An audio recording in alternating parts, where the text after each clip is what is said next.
चो भाई साहब, कैसे हैं आप लोग। मैं हूं अनदर चार्ट रिवीजन के अंदर में। आई एम श्योर आप ये चार्ट रिवीजन ले रहे हैं और ये चार्ट रिवीजन आपको डेफिनेटली बहुत हेल्प करने वाला है।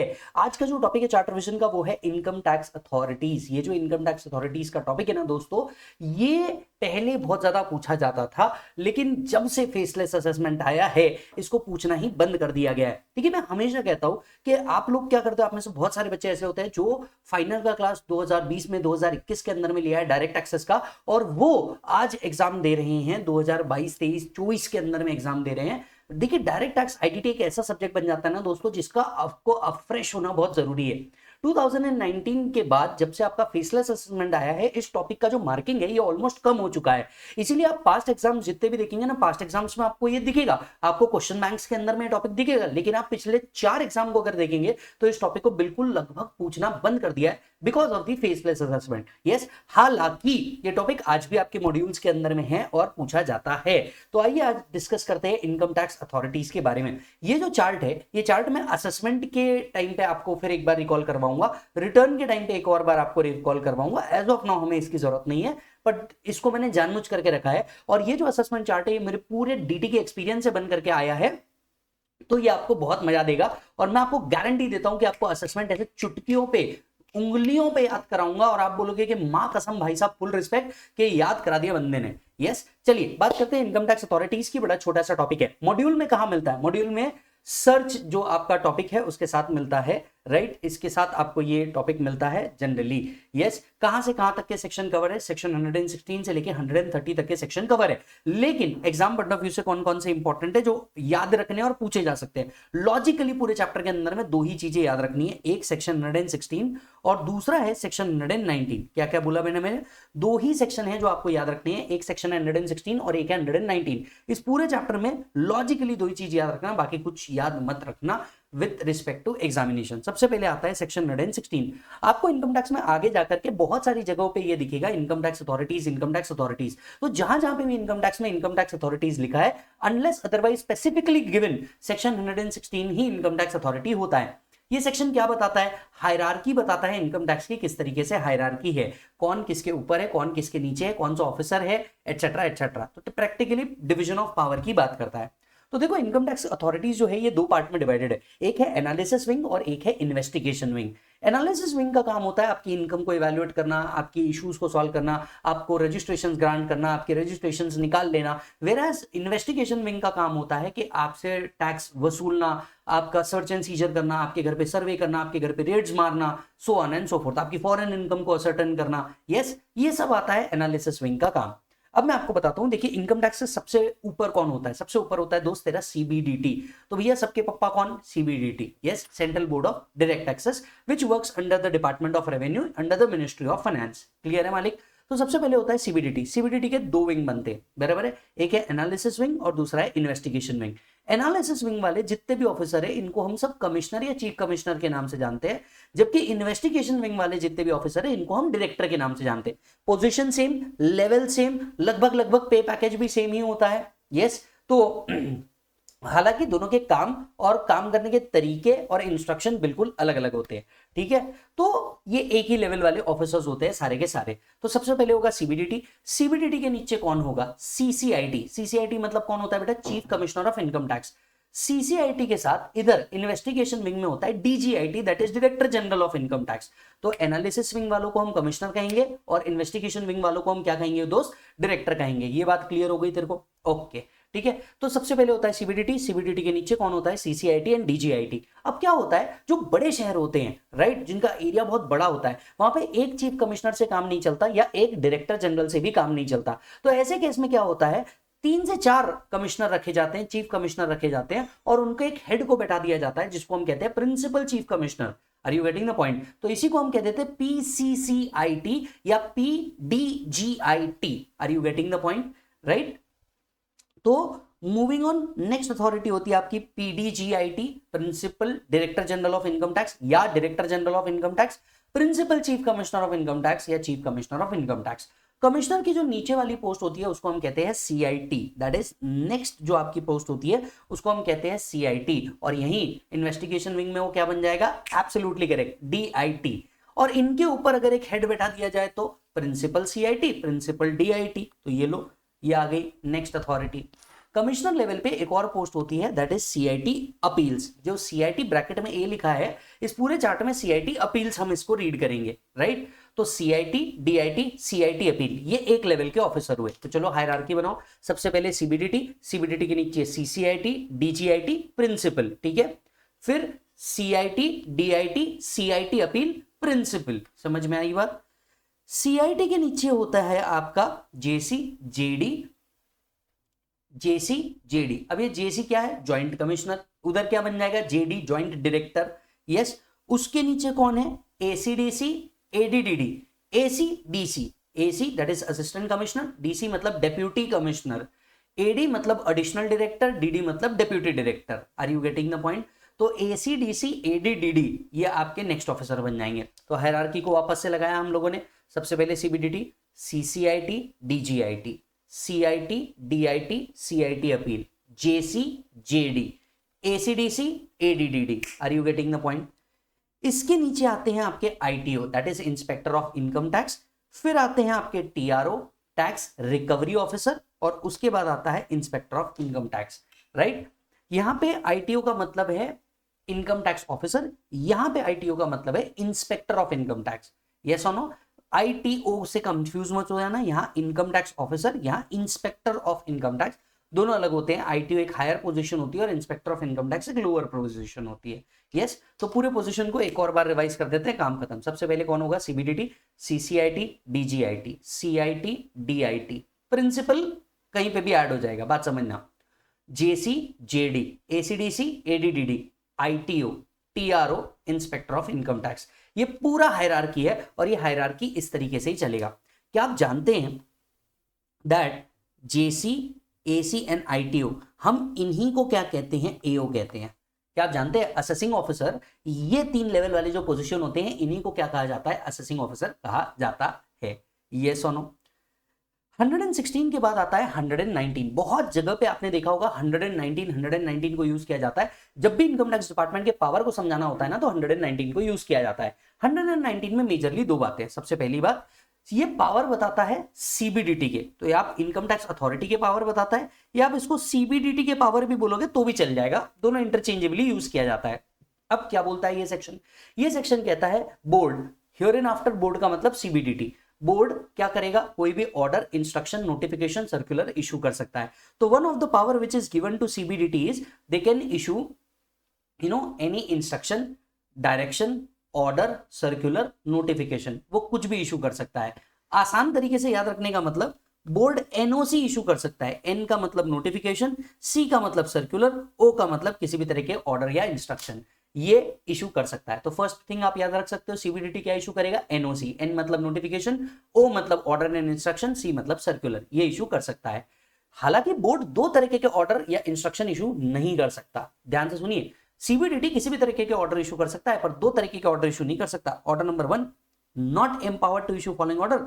Order number 1, require income tax officer to make a particular assessment और make a assessment in a particular manner. वो किसी भी इनकम टैक्स ऑफिसर को मैंडेटरी ऑर्डर नहीं दे सकता कि आपको ये पर्टिकुलर असेसमेंट करना है या असेसमेंट को इसी मैनर में करना है। ये एक इंडिपेंडेंट पावर होता है एओ के पास कि वो इंडिपेंडेंटली असेसमेंट कर सकता है। दूसरा, interfere with the work of CIT appeals. CIT appeals को एक इंडिपेंडेंट अथॉरिटी रखा गया है, तो सीआईटी अपील के ऑर्डर के साथ वो इंटरफियर नहीं कर सकता। तो सीबीडीटी हर तरीके के ऑर्डर इशू कर सकता है एक्सेप्ट 2 ऑर्डर। ऑर्डर नंबर 1, वो किसी पर्टिकुलर असेसमेंट और assessment in a particular manner से रिलेटेड ऑर्डर इशू नहीं कर सकता। सीआईटी अपील के ऑर्डर को वो इंटरफियर नहीं कर सकता। यहां पे कुछ केस लॉज भी है इस सेक्शन से रिलेटेड, राइट। क्या जो सर्कुलर डिपार्टमेंट इशू कर रही है, क्या वो बाइंडिंग होगा? और होगा तो किस पे होगा? Paper products limited versus CCE का एक केस लॉ है। ये केस लॉ कहता है कि yes, circular is binding but only on department, it is not binding on assessee.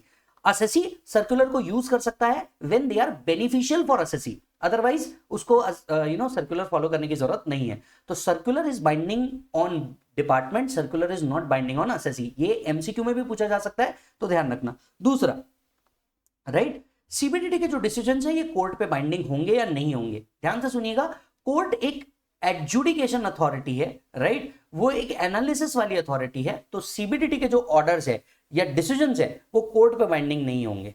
Yes, they are not binding on court as per Delhi flour mills का judgement, right. अच्छा जी, आगे आते हैं। बोर्ड में बाय ऑर्डर क्या कर सकता है, आपका कोई बिलेटेड एप्लीकेशन भी कर सकता है। अभी एक जनरल पावर है जो बोर्ड को दिया गया है, तो वो बिलेटेड एप्लीकेशन एक्सेप्ट कर सकता है, किसी भी तरीके का एग्जम्पशन या डिडक्शन दे सकता है, किसी भी तरीके का रिफंड प्रोवाइड करवा सकता है। सबसे इंपॉर्टेंट पावर है ये, किसी भी अदर तरीके की रिलीफ दे सकता है। अब जनरली आपको क्या क्वेश्चन पूछा जाता है, मैं आपको बताता हूं इस पॉइंट पे आपको क्या पूछा जाता है।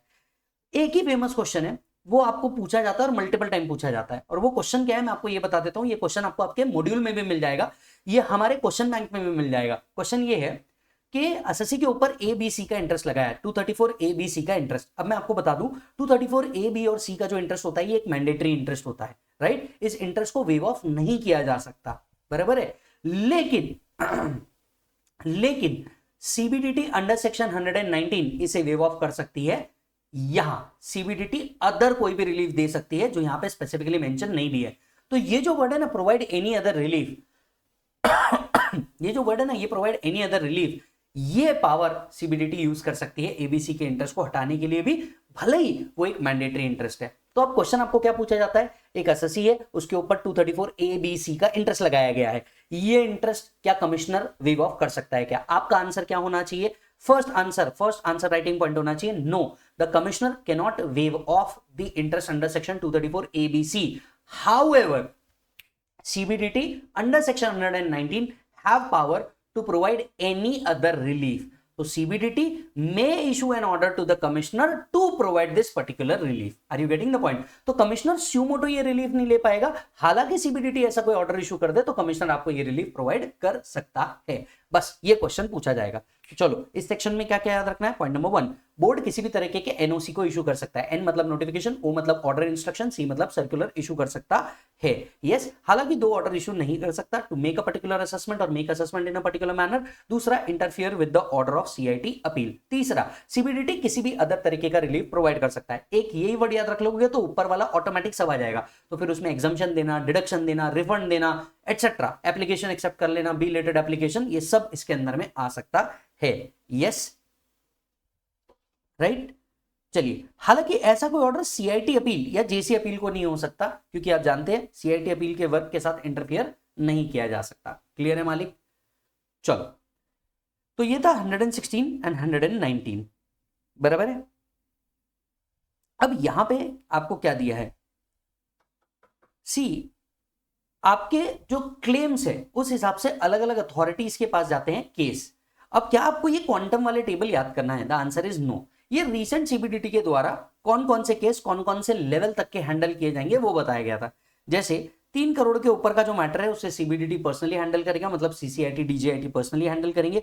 2 करोड़ से 3 करोड़ तक के केसेस प्रिंसिपल सीसीआईटी हैंडल करेंगे।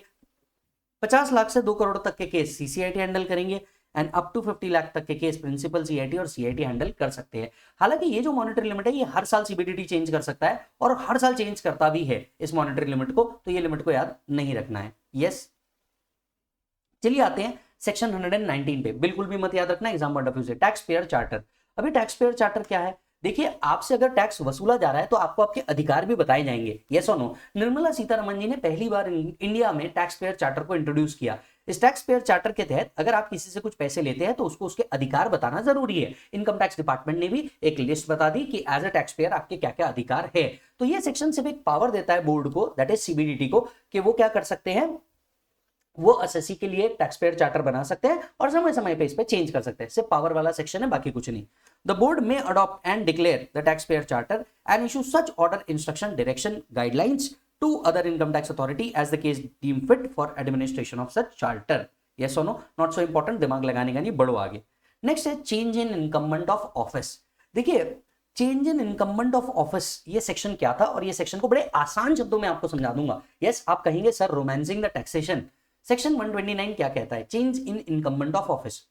मान लीजिए कोई ऑफिसर है, वो रिटायर हो गया, सडनली उनकी डेथ हो गई, यस और नो, या सडनली उनका ट्रांसफर हो गया और उसके जगह पे कोई दूसरा ऑफिसर आया, इस कंसेप्ट को हम कहते हैं incumbent of office. Are you getting the point? एक जा रहा है, दूसरा आ रहा है। वो होता नहीं, आपके लाइफ में भी होता है, कोई जाता है, कोई आता है, कोई अपनी कमी पूरी कर देता है, इनकम्बेंसी बोला जाता है उसे। Are you getting the point? तो सपोज कीजिए ए ऑफिसर था, वो चले गया, राइट। अगले दिन अपने मोहल्ले में ऐश्वर्या आई, मतलब दूसरी ऑफिसर आई, और दूसरी ऑफिसर ने वो केस टेकअप किया। अब दो सवाल यहां पे इंपॉर्टेंट उठते हैं। पहला, जो पेंडिंग केस चल रहे थे, राइट, वो केस को नया ऑफिसर वहां से चालू करेगा जहां से अर्लियर ऑफिसर छोड़ के गया है? क्या वो अपनी इन्वेस्टिगेशन, दया कुछ तो गड़बड़ है, वहां से चालू करेगा जहां से वो अर्लियर ऑफिसर छोड़ के गया है, या फिर वो उस केस को जीरो से स्टार्ट करेगा? अब इस सेक्शन में आपको बताया गया है, इस पर्टिकुलर सेक्शन में आपको बताया गया है कि जो नया ऑफिसर है ना, वो वहीं से केस चालू करेगा जहां से अर्लियर ऑफिसर छोड़ के गया है, जहां से अर्लियर ऑफिसर छोड़ के गया है, राइट। तो इन शॉर्ट, इन्वेस्टिगेशन कहां से चालू होगी?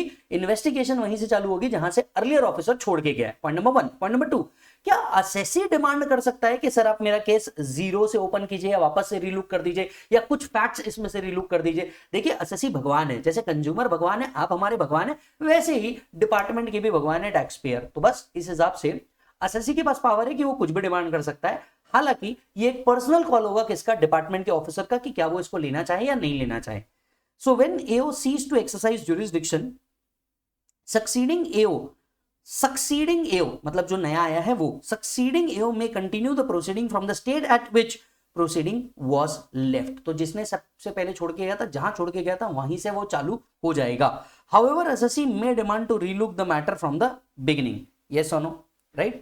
Notice shall be issued for change of incumbency of office. If the same is not issued, assessment would be bad in law as per Automotive Tire Manufacturing Association। अब देखिए क्या होता था, खैर आज बाय डिफॉल्ट में करने की जरूरत नहीं पड़ती, मैं आपको समझाता हूँ क्या। जब भी इनकम्बेंसी ऑफ ऑफिस होती थी तो इसका नोटिस दिया जाता था। नोटिस मतलब एसएससी को कम्युनिकेट किया जाता था कि भैया there is a change of officer. अब इस सेक्शन का काम ही नहीं पड़ेगा। पूछो क्यों? वो इसलिए क्योंकि आपका जो असेसमेंट है फेसलेस है, आपको जो पर्टिकुलर ऑफिसर है उसके बारे में कोई भी आइडिया नहीं होता, ये फेसलेस असेसमेंट होता है। और आपका जितना भी कम्युनिकेशन होता है आज की तारीख में वो होता है काय के थ्रू बेटा? NFAC के through, yes, national faceless assessment centre के थ्रू। तो आपके लिए कोई पर्टिकुलर ऑफिसर है ही नहीं। पहले क्या होता था? वार्ड नंबर होता था। आज भी आप जब रिटर्न भरते होंगे तो आप देखते होंगे ना, वार्ड नंबर है, जोन नंबर है, ये सब आपको पहले लिखना पड़ता था, राइट। लिखते आप आज भी हो, लेकिन आपको कोई पर्टिकुलर ऑफिसर असाइन नहीं होता। अब जो ऑफिसर होता है वो ऑटोमेटिक असाइन होता है। इसलिए आपको इनकम्बेंसी का नोटिस अब रियलिस्टिकली देने की जरूरत नहीं है। ये एक पुराना केस लॉ है, बुक में था, हमने भी दे दिया, पर इसको याद मत रखना, ठीक है। नेक्स्ट आता है section 127 power to transfer the case.